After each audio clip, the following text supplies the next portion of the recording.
Over the last decade, it's become increasingly clear that the world is running out of antibiotics, and if we don't act fast, we're going to not be able to treat people for infections that people think are easily treated.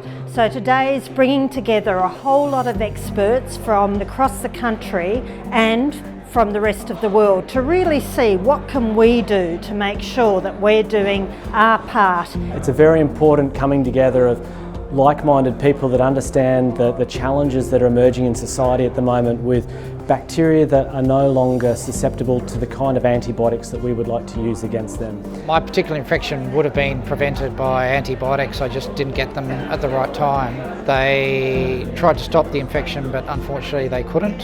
I found myself in the emergency department talking to the emergency nurse about my symptoms. The doctors came to my wife and said that effectively the only chance they thought they had of me surviving was to remove the other 3 limbs that I had.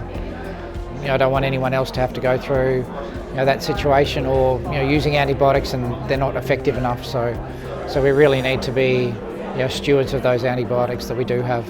Unfortunately, we haven't seen a new class of antibiotics developed and rolled out in the last 30 years. So we really have to look very, very, very carefully at how we're using the antibiotics that we've got today. We want to make sure that when a patient needs antibiotics, that they get the best antibiotic at the right dose for the right amount of time. So now you have a completely healthy person with an infection that might actually require them to be admitted to the hospital. Just being in the hospital does increase your risk of getting an infection, and sometimes that can be a resistant infection. There have been meetings all around the world trying to develop local, national and international plans for this, and the idea for today's forum is to really try and come together and make some decisions about how we can make a bigger impact for Australia in particular.